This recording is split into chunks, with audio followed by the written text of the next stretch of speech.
Chers spéculateurs, bonjour et bienvenue dans cette vidéo hebdo du samedi. Alors est-ce que je suis passé baissier sur le Bitcoin? Est-ce qu'il faut tout revendre sur tous ces portefeuilles ou est-ce que je ne parle depuis une semaine que des stratégies de suivi de tendance ou de spéculation pure? Eh bien je vais faire le point dans cette vidéo en vous décrivant 3 stratégies. Vous verrez que certains d'entre vous sont peut-être déjà positionnés, utilisent ces 3 stratégies. D'autres n'en utilisent qu'une ou deux, ou la plus défensive ou la plus agressive. Je vais vous montrer aussi un backtest sur le Bitcoin pour vous expliquer un petit peu comment optimiser vos prises de position, vos sorties de position de manière complètement automatique. Vous verrez qu'il n'y a pas une seule façon de gagner sur les marchés financiers et je vais vous en décrire 3 qui, de mon point de vue, sont les façons d'investir qui correspondent le mieux à 95% des êtres humains. À savoir des gens qui ne sont pas complètement déréglés et qui ont des émotions, qui ne sont pas des psychopathes et qui ont besoin d'avoir un écosystème qui corresponde à leur emploi du temps, à leurs émotions et au fait d'accepter de pouvoir faire des erreurs tout en limitant l'exposition à faire trop d'erreurs. Et pour cela, vous verrez, il y a une stratégie de buy and hold sur un portefeuille long terme diversifié où il n'y a qu'un rééquilibrage à faire une fois par an. Une stratégie de suivi de tendance long terme sur le même portefeuille, mais on fait du suivi de tendance en faisant un check une fois par mois. Et enfin, la stratégie de spéculation agressive pure, qui est celle de sélectionner que les plus belles patterns, ta séance taille de base, de faire une entrée sur un break et ensuite de suivre la tendance en ayant soit un hyperclimax run, un climax run, un mouvement long et régulier, un mouvement qui va nulle part et qu'on coupe, avec un trade flat ou avec une stratégie de coupe pour limiter les pertes. Donc en vrai, il n'y a que 3 profils et vous pouvez soit cumuler les 3 casquettes, c'est ce que je fais, soit n'en avoir qu'une, ou les 2 plus agressives ou les 2 plus défensives. Donc je vais essayer de vous expliquer ça en détail juste après l'analyse des cryptos et ensuite après, bien entendu, je continue avec l'or et notamment les small cap value qui semblent vouloir se réveiller. Allez, analyse du Bitcoin, on reprend sur un graphe en mensuel pour toujours avoir cette vision à long terme et une image mentale à suivre et pas se retrouver à dire je suis haussier, je suis baissier, je suis neutre 3 fois par jour, changer d'avis 3 fois par jour. On est toujours dans un bull market sur le Bitcoin. C'est pas parce que j'ai titré la semaine dernière je revends mes Bitcoins que je suis baissier. C'est simplement du money management. Quand on fait de la spéculation n'a rien à voir avec de la prédiction, de la projection ou de l'analyse de comportement des foules. La spéculation, c'est du money management. On gère un business, dès qu'on a un risque, boum, on coupe, on est prêt à re-rentrer, on prend ses gains, on prend ses pertes. Ça n'a rien à voir avec ce que l'on pense ce que c'est. La spéculation, c'est vraiment de la comptabilité, c'est de la probabilité. Ensuite, là, ce que je vous fais, c'est de l'analyse comportementale. Donc, dans cette analyse comportementale, on le voit, on a encore un gros potentiel de hausse sur le Bitcoin. On est très très loin d'être en zone de surchauffe. Le bull market qui a commencé, il est tout récent, c'est octobre 2023. Donc on a encore pas mal de mois de hausse. En termes d'amplitude et de durée, on est très très large. Ensuite, en hebdomadaire maintenant, donc cette semaine, voilà, petite semaine de stabilisation sur le support. Je vous expliquais la semaine précédente que si on commençait à évoluer sous cette ligne en pointillé rouge, à clôture en dessous, ça sentirait pas bon pour le Bitcoin. Ça voudrait dire simplement qu'on va se retrouver dans beaucoup de volatilité, un scénario avec beaucoup de volatilité et qu'il faudrait beaucoup plus de temps pour la calmer cette volatilité et repartir en bull market. Donc ça, c'était le scénario du Dead Cat Bounce, du pire. Moi, personnellement, je me suis affranchi de ce risque-là en sortant de mes positions de suivi de tendance à moyen long terme sur le Bitcoin.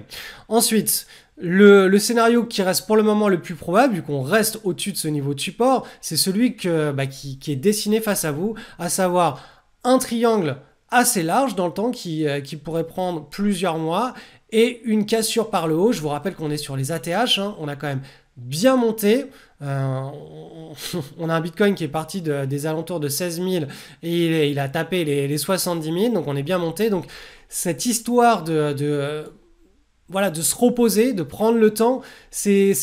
Voilà, c'est le scénario du meilleur, hein. Je vous en parle depuis des mois et des mois, mais cet ATH, le plus longtemps on stabilise au niveau de cet ATH, et le mieux ce sera. Et d'ailleurs, derrière, on pourrait éventuellement avoir une prise de position pour un trade agressif spéculatif qui pourrait être voilà, très très très prolifique. Donc là pour le moment ce qui se passe sur le Bitcoin, c'est vraiment le scénario de mon point de vue du meilleur pour le prochain bull market. Et je le répète, si on commence à casser vers le sud, ça voudra dire que on va se retrouver dans un scénario avec beaucoup de volatilité et que ça prendra plus de temps que prévu. Mais à long terme, je le redis, je le répète, hein, c'est pas parce que je suis sorti de mes positions que je suis baissier sur le Bitcoin. J'ai toujours cette image mentale d'un bull market. Simplement, je fais du suivi de tendance et en spéculation, dès que la tendance se stabilise et qu'elle commence à faire signe qu'elle va se retourner, on sort de ses positions, quitte à retourner dessus. Pourquoi? Parce qu'il y a trop de volatilité qui est en train de naître actuellement et que cette volatilité, elle peut s'accroître mais vers le sud. Tout comme elle peut à nouveau se stabiliser et c'est le scénario pour le moment que l'on attend. On stabilise et on reprend une éventuelle position. Ensuite, sur l'Ether. Donc l'Ether, exactement le même scénario que sur le Bitcoin. On a un premier creux, un deuxième creux qui est potentiellement en train de se former. Donc 1, 2, donc vous commencez à force de voir mes vidéos que si le deuxième creux il se valide et qu'on retourne vers le pivot, ça voudra dire qu'on a déjà les 2/3 de la consolidation en termes de temps qui est acquise. Donc ça voudrait dire que sur la fin, le dernier tiers, c'est une contraction de la volatilité, breakout vers le nord et on repart pleine balle. Donc ça c'est le scénario de mon point de vue qui est le plus probable. Bien entendu, si on commence à casser sous ce pivot là, hop là, on aura ce qu'on appelle un potentiel dead cat bounce et une séquence avec beaucoup de volatilité. Et beaucoup de volatilité signifie aussi derrière qu'il faut la digérer, cette volatilité. Donc, si on la digère, il faut du temps. Et s'il faut du temps, ça veut dire qu'avant de repartir dans un bull market, il va falloir plusieurs trimestres. Donc, on n'y est pas, mais on a ce risque actuellement. Pour le moment, moi, le scénario que j'ai à l'esprit, c'est simplement celui-ci. On continue comme ça, là, tranquillement, de latéraliser, la volatilité se calme, et bien entendu, si on commence à breaker en dessous, là, ça voudra dire, attention, potentiellement, ça va prendre beaucoup plus de temps qu'attendu. Mais pour le moment, ce qui se passe sur le Bitcoin et l'Ethereum, ça reste très bon. On reste toujours dans cette image mentale de continuation de tendance sur de bull market. Et ça, on n'a encore une fois rien à voir avec des actes d'achat, de vente, ça je vais y revenir juste après, qui sont propres à l'activité de spéculation.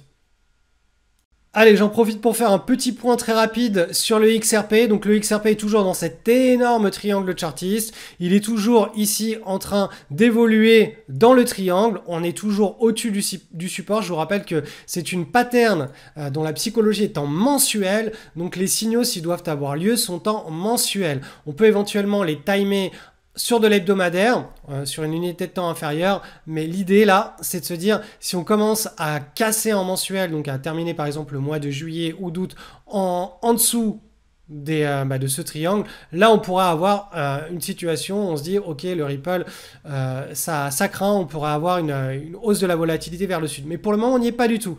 Pour le moment, on est davantage dans la logique de l'énorme triangle chartiste qui est en formation, eh bien c'est un triangle de continuation de bull market. Je vous rappelle, boom, on digère et potentiellement boom avec une forte asymétrie.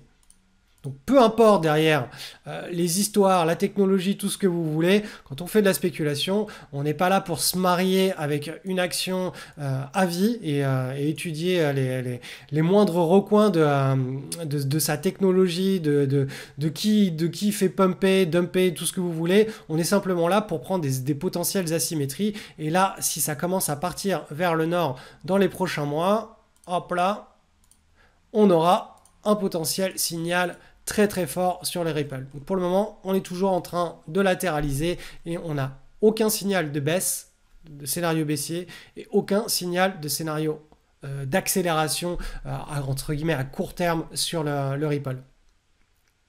Allez, maintenant j'aimerais bien vous expliquer trois façons de spéculer ou d'investir sur le Bitcoin. J'en ai déjà parlé à de nombreuses reprises au fil des dernières années, mais ça fait pas forcément, enfin le fait que ce soit annoncé de manière disparate, je vais essayer de tout vous concentrer là en quelques minutes. Donc de mon point de vue, moi sur le Bitcoin, il y a trois stratégies. La première, c'est vous avez un portefeuille long terme avec voilà, des actifs que vous gardez sans faire de market timing. Grosso modo, voilà, vous avez peut-être 30% d'actions, 30%, je sais pas moi, de CTA, d'obligations, 20%, 15% d'or. Vous avez des obligations à court ou moyen terme qui peuvent être indexées sur l'inflation ou qui peuvent être associées à certaines grosses boîtes américaines. Vous avez du cash, vous avez un petit peu de crypto et vous essayez de garder toutes ces proportions de manière équilibrée chaque année. Ça veut dire que par exemple, si vous avez 2% de Bitcoin le 1er janvier de chaque année, si le Bitcoin double ou triple, vous devez revendre à la fin de l'année le Bitcoin pour vous retrouver à nouveau à 2%. Vous ne laissez pas comme ça arriver au-delà de 8, 10, 12, 15, 20% de votre portefeuille. Non, chaque année, quand ça monte, vous le revendez et vous allouez ces profits aux autres classes d'actifs. Par contre, si le Bitcoin est divisé par 2 ou par 3, donc vous passez d'une allocation de 2% de votre portefeuille à 1% parce qu'il a été divisé par 2, là, vous devez revendre un petit peu de vos autres actifs pour réinvestir dans le Bitcoin. Donc ça, c'est un portefeuille qu'on appelle passif. On fait un rééquilibrage une fois par an. C'est extrêmement simple. Première stratégie, c'est que si vous vous demandez quand est-ce que vous devez faire le rééquilibrage pour optimiser en réalité ce moment, eh bien la semaine dernière, de mon point de vue, c'était un excellent moment pour pouvoir faire un rééquilibrage. Par exemple, voilà, si vous aviez du Bitcoin pour 2% de votre patrimoine et que c'est monté à 4 ou 5%, peut-être qu'au lieu d'attendre le 1er janvier de l'année prochaine, si vous faites votre rééquilibrage une fois par an le 1er janvier, peut-être qu'au lieu d'attendre le 1er janvier de l'année prochaine, vous pouvez le faire en ce moment. C'est une idée. Donc ça, c'est la première stratégie. Quand on suit un petit peu le Bitcoin, on peut se dire, bon voilà, si on arrive sur la TH, je rééquilibre un petit peu, ou si je fais du trend following, je me sers de ces règles de trend following pour faire un rééquilibrage. Donc ça, c'est vraiment pour les portefeuilles qui sont entre guillemets passif. L'idée de base derrière un portefeuille passif, c'est de ne faire que des rééquilibrages. On n'essaye pas de timer ses entrées, ses sorties, même si voilà, là je vous dis que si vraiment vous êtes attaché à ça, vous pouvez faire timer un petit peu les entrées et les sorties sur les actifs très volatiles comme le Bitcoin ou comme l'or par exemple, mais dans l'idée intrinsèque d'un portefeuille passif, on ne time rien, on ne fait qu'un rééquilibrage une fois par an, voire 2 fois par an. Ça, c'est la première stratégie. Stratégie long terme, on veut se soucier de rien. Deuxième stratégie, c'est grosso modo le même portefeuille, mais on fait du suivi de tendance. Donc sur toutes les classes d'actifs que je vous ai citées auparavant, vous commencez à suivre la tendance. Donc là, vous allez utiliser soit du momentum, soit un petit peu d'analyse graphique. Vous allez utiliser l'unité de temps idéalement en mensuel, vous allez peut-être utiliser des moyennes mobiles. Et là, je vais vous livrer tout simplement, de mon point de vue, le système le plus simple pour faire du suivi de tendance sur le Bitcoin. Et le suivi de tendance sur le Bitcoin, c'est hop, une moyenne mobile à 6 mois que vous appliquez sur le Bitcoin. Donc vous avez ici en bleu ce qu'on appelle le suivi de tendance sur le Bitcoin avec la moyenne mobile à 6 mois. Et vous avez en vert la performance du Bitcoin sans moyenne mobile, donc en buy and hold pur. Donc là, grosso modo, les perfs sont sensiblement les mêmes. Bon, on bat un petit peu le marché, mais c'est pas vraiment là le gros intérêt. Le gros intérêt, c'est plutôt au niveau des drawdowns. On passe d'un système où en buy and hold, on va aller à moins 71% basé sur des datas en mensuel à moins 45%. Donc ça fait beaucoup moins de drawdown tout en étant assuré, entre guillemets, de capter des belles tendances de marché haussier. On reste là pendant les marchés baissiers en cash. Et ce cash, vous pouvez en faire ce que vous voulez, vous pouvez le stacker et pas être sur des obligations à 0% ou du monétaire à 0%. Vous pouvez le stacker pendant cette période-là. Ou ce cash, vous pouvez le réinvestir dans dans d'autres choses. Donc l'idée vraiment du suivi de tendance, c'est d'appliquer ce genre de choses sur tout un tas de classes d'actifs. Donc par exemple, sur les actions, sur les obligations, sur l'or, ça va pas être une moyenne mobile à 6 mois. L'idéal, ça va peut-être être une moyenne mobile à 10 mois, à 12 mois, voire à 36 mois si on veut vraiment surfer sur des très longs cycles. Par contre, sur les actifs extrêmement volatiles comme l'Ether, le Bitcoin, voilà, une moyenne mobile à 6 mois, ça fait vraiment le job. Vous pouvez optimiser ça, bien entendu, avec de l'analyse graphique en vous disant, je vais attendre d'avoir... Tout simplement, je vais attendre de casser en mensuel un pivot pour prendre position. Donc, je prendrai position sur la cassure. Et ensuite, tant que je reste au-dessus de la moyenne mobile à 6 mois, je garde mes positions. Et dès que le mois en cours clôture en dessous de cette moyenne mobile à 6 mois, là, je liquide. Et ensuite, je reprends position si je recasse un pivot. Donc ça, c'est un petit peu mêler l'analyse graphique avec du suivi de tendance. C'est quelque chose qui est assez simple à faire, mais encore une fois, faut pas se mélanger dans tous les sens. Il y a la spéculation ultra agressive en mode je veux une tasse séance parfaite en hebdo ou en daily et j'applique des compétences de spéculation extrêmement agressives. Là, on va faire vraiment des gros décalages à la moyenne avec un money management qui est très agressif. Première stratégie. Deuxième stratégie, suivi de tendance sur un portefeuille semi-passif à long terme, ce que je suis en train de vous expliquer là. Troisième stratégie, on fait juste un rééquilibrage une fois par an sur un portefeuille qui est entre guillemets 100% passif. Donc vous voyez, il y a vraiment 3 niveaux.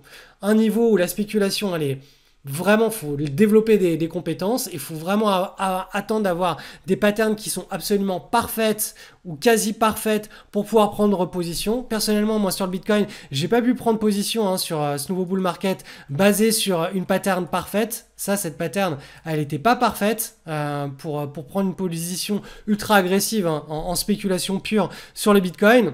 Donc voilà, le Bitcoin ne faisait pas partie de ma stratégie numéro 1, entre guillemets, ultra agressive, ultra spéculative. Par contre, stratégie numéro 2 sur mon portefeuille qui suit les tendances, là voilà. On break en hebdo, en mensuel, un pivot, prise de position.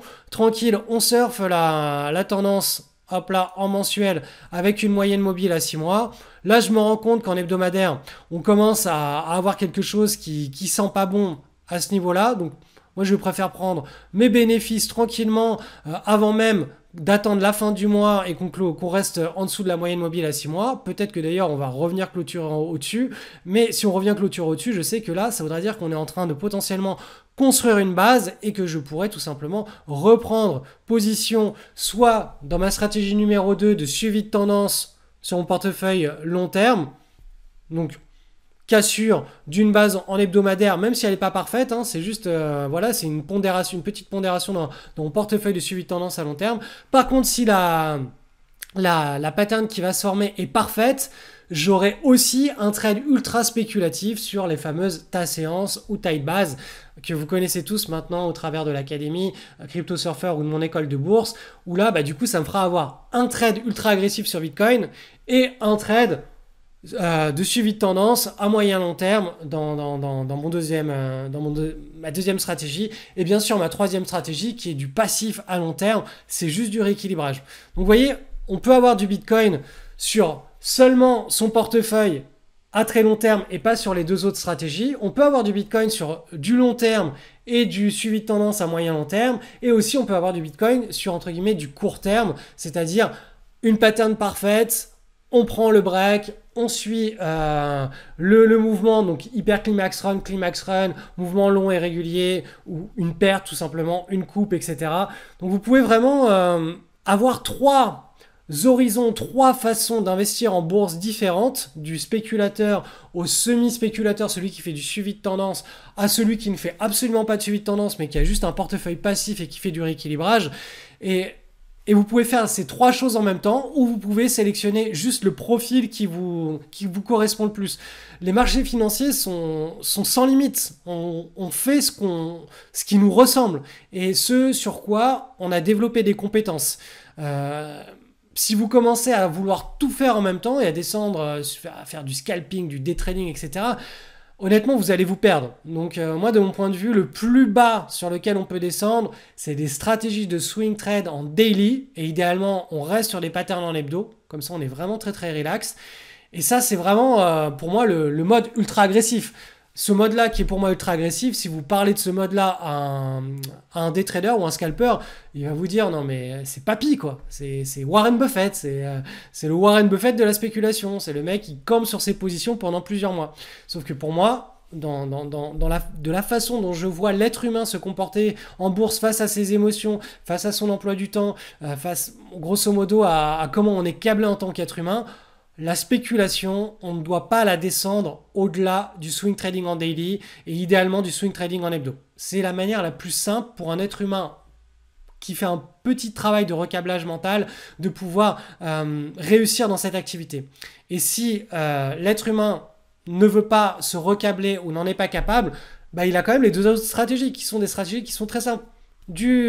Juste un portefeuille diversifié, on fait un rééquilibrage une fois par an, ou un portefeuille, le même portefeuille mais diversifié mais avec du suivi de tendance, où on fait un rééquilibrage en regardant une fois par mois ce qui se passe. Et si vous voulez cumuler un petit peu et optimiser un petit peu, vous pouvez faire sur quelques actifs extrêmement volatiles comme de mon point de vue l'or et le Bitcoin, faire un petit peu mieux, c'est-à-dire timer la prise de position et la sortie de position, mais ce n'est pas du tout nécessaire pour réussir. C'est juste, voilà, c'est utiliser ses compétences et optimiser certaines choses. Mais honnêtement, à la fin de la fin, ça ne changera pas grand-chose. La viande, ou le tofu pour les végétariens, elle se prend sur le milieu, là.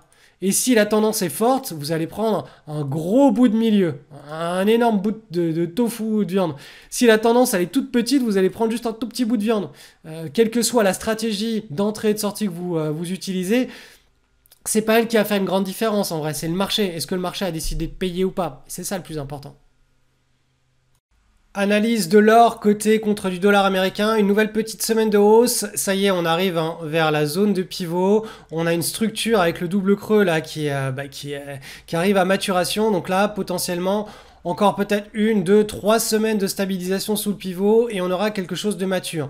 Et si ça commence à casser vers le nord, eh bien vous connaissez le scénario, c'est un petit peu comme ici, voilà, premier creux, deuxième creux, hop, il s'est fait ici. Le troisième creux, hop là, on avait une volatilité qui diminuait de plus en plus. Et ensuite, on a eu là une cassure et une accélération. Donc là, la logique est la même. Premier creux. Là, le deuxième creux est en train de se faire. On attend éventuellement un troisième creux très petit au cours des prochaines semaines. Et si on a un break vers le nord, une nouvelle zone d'accélération.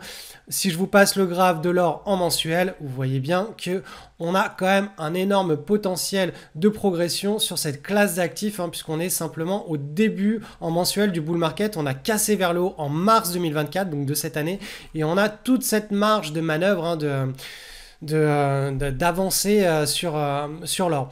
L'or coté en euros maintenant, la logique est la même en mensuel, à très long terme, on a un gros potentiel de hausse. En hebdomadaire maintenant, hop là, petite semaine de hausse. On est là aussi dans un triangle. Alors, je vais peut-être vous le redessiner. Allez, je prends le stylo. Premier creux. Allez, on va dire. Deuxième creux ici. Troisième creux. Et là, voilà. Donc ça voudrait dire que, vu que je vous ai dessiné 3 creux, on est davantage dans une logique de triangle, comme ça, quelque chose de symétrique. Donc voilà, affaire à suivre, mais en tout cas, on arrive vraiment sur une figure, sur l'or, on arrive à quasi maturation, donc ça devrait se décanter au cours des 2, 3, 4 prochaines semaines, je pense. Sur le silver, maintenant, on a eu là aussi, les semaines précédentes, un joli bottom qui s'est construit, je vous le rappelle, ce bottom en sortie de bull. Là, on a débuté le bull market très très tard par rapport à l'or. La semaine du 1er avril, on a fait une première poussée. Là, on a eu la zone de respiration, de consolidation et on est en train de rebondir. Donc là, je ne sais pas si on va aller en ligne droite comme ça, là, taper vers le nord ou si on va faire une petite consolidation un petit peu plus longue dans le temps. Quelque chose comme ceci. Voilà. Je n'en ai... Enfin voilà, j'ai pas de... j'ai pas encore fini de construire ma machine à voyager dans le temps, donc je pourrais pas vous dire exactement, mais dans l'image mentale que l'on doit garder, c'est voilà, petite consolidation et continuation du bull market. Je vous rappelle qu'en mensuel, le silver, voilà à quoi ça ressemble. En vrai, on est juste en train de sortir d'un énorme triangle.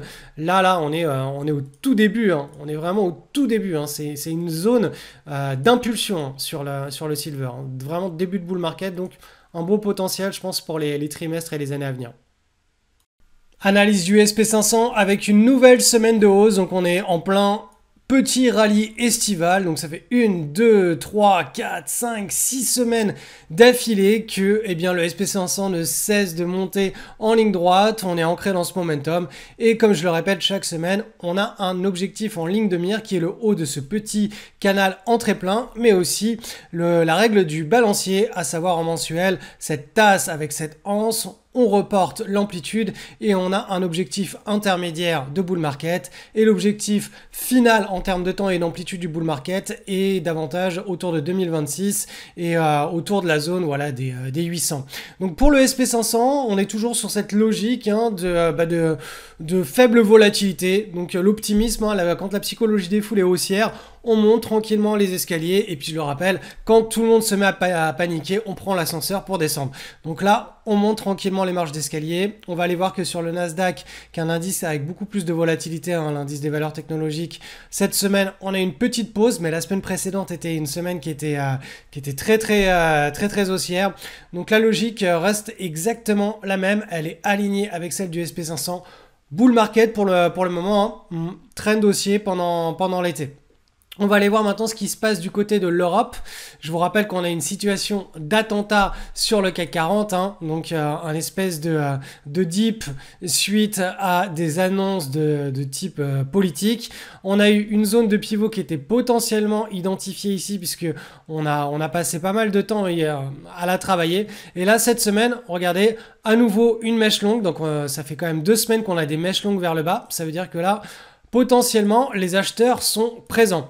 Dès qu'il y a des vendeurs, les acheteurs reprennent l'ascendant et ça remonte. Donc peut-être qu'on a eh bien, le point bas sur le CAC 40 et qu'on n'aura pas tout simplement ce wedge qui amènerait les prix un petit peu plus bas, hein, vers le bas du canal. Mais peut-être que là, ça y est, on a déjà trouvé le point bas sur le CAC et qu'on va enfin pouvoir rebondir et former une structure de consolidation avant de continuer tranquillement, hein, le chemin vers les cieux, vers le nord, puisque le CAC 40 est lui aussi en bull market, comme le DAX et comme en fait tous les indices des pays développés.